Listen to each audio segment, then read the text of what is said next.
ഈ വീഴ്ച വലുതാകുന്നത് ഇവർക്കിത് അറിയാമായിരുന്നു എന്നുള്ളതാണ്. അതായത് 17 ദിവസം മുമ്പ് തന്നെയും എഴുതപ്പെട്ടി വെച്ചിരിക്കുന്ന പ്രവചനം അവിടെ ഉണ്ടായിരുന്നു. എഴുതപ്പെട്ടി ഇവർക്ക് എല്ലാവർക്കും അറിയാമായിരുന്നു. ഈ സംവിധാനങ്ങളുടെ ഭാഗമായിട്ടുള്ള ആളുകൾക്കെല്ലാം ഇതറിയാമായിരുന്നു. മണ്ണ് നീക്കം ചെയ്യണമെന്ന് 20-ാം തീയതി പറഞ്ഞിട്ടുണ്ട്. സർക്കാരിന്റെ ഉത്തരവാണ്, ജില്ലാ കളക്ടറുടെ സർക്കാർ രേഖയാണ്. 25-ാം തീയതി മണ്ണ് നീക്കം ചെയ്താൽ കൂടുതൽ ഡിസ്റ്റർബ്ഡ് ആവും, കുഴപ്പമുണ്ടാകാൻ സാധ്യതയുണ്ടെന്ന് ഒരു പോയിന്റ് അവിടെയുണ്ട്.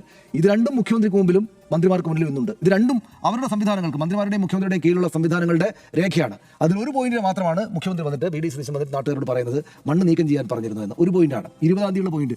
25-ാം തീയതി ഇത് നീക്കം ചെയ്താൽ കുഴപ്പമുണ്ടാകുമെന്ന് പറയുന്ന മറ്റൊരു രേഖ അദ്ദേഹത്തിന്റെ തന്നെ മുഖ്യമന്ത്രി സ്ഥാനത്തിന് താഴെയുള്ള സംവിധാനത്തിൻ്റെതായിട്ട് രേഖ നമ്മുടെ കൈവശമുണ്ട്. ഈ പ്രശ്നം ഒഴിവാക്കാൻ, അതായത് ഇതൊരു ബോംബ് എന്ന നിലക്ക്, ഒരു ഡെമോക്രസിന്റെ വാൾ എന്ന പോലെ നമ്മുടെ തലക്ക് മേലെ ഒരു വാളായിട്ട് നിൽക്കുകയാണെന്ന് ഈ സംവിധാനങ്ങൾക്ക് ആകെ അറിയാമായിരുന്നിട്ട് എന്ത് ചെയ്തു ഈ കമ്പനിയുടെ ആളുകൾ, ഈ രാഷ്ട്രീയക്കാർ, ഈ ഭരണത്തലപ്പത്തുള്ള ആൾ, ഈ മുഖ്യമന്ത്രി? ആലോചിക്കട്ടെ. അവിടെ പോയിട്ട് ഈ രണ്ടാമത്തെ രേഖയിൽ ഇപ്പൊ നോക്കൂ, ഇവിടെ മണ്ണ് മാറ്റണമെന്ന് കളക്ടർ ഉത്തരവിട്ടിരിക്കുന്ന സ്ഥലത്ത് ഈ മണ്ണ് ഇപ്പോൾ മാറ്റിയാൽ ഡിസ്റ്റർബ്ഡ് ആവുന്ന മറ്റൊരു രേഖ പറയുമ്പോൾ അവിടെ വിദഗ്ധരെന്ന് പറയുമ്പോൾ എന്ത് ചെയ്യണം എന്നിവർ ആലോചിക്കണ്ടേ? എന്ത് ചെയ്യണം? അത് തന്നെ 25-ാം തീയതിയാണ്. അപ്പോൾ അത് കഴിഞ്ഞിട്ട് തന്നെ 12 ദിവസമായി. എന്ത് ചെയ്യണമെന്ന് ഇവർ ആലോചിക്കണ്ടേ? അപ്പോൾ അവിടെ ഏറ്റവും ചുരുങ്ങിയത് ആ പ്രദേശത്തേക്ക് ആളുകൾ വരാത്ത വിധം ഇവർ തടയേണ്ടതായിരുന്നോ? മനുഷ്യന്റെ ജീവൻ എന്ന് വെച്ചാൽ എന്തുമാത്രം വലിയ വിലപ്പെട്ട സംഗതിയാണ്.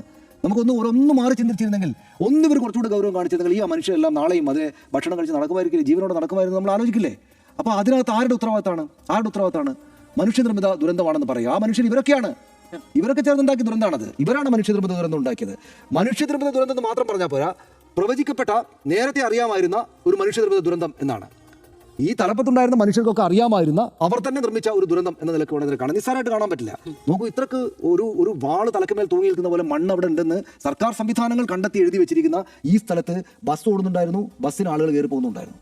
ഏറ്റവും ചുരുങ്ങി നടക്കാൻ പോകണമെന്ന് അറിയാവുന്ന ഈ മനുഷ്യർക്ക് 17 ദിവസം മുമ്പ് ഈ കാര്യങ്ങൾ പറഞ്ഞിരുന്ന ഈ മനുഷ്യർക്ക്, ഈ ഉദ്യോഗസ്ഥർക്ക്, രാഷ്ട്രീയ നേതാക്കൾക്ക് അതിന് വേണ്ട ഒരു സുരക്ഷാ നടപടികൾ എടുത്തുകൂടെ എന്ന് ചോദിക്കുന്നത് തെറ്റായ കാര്യമാണോ?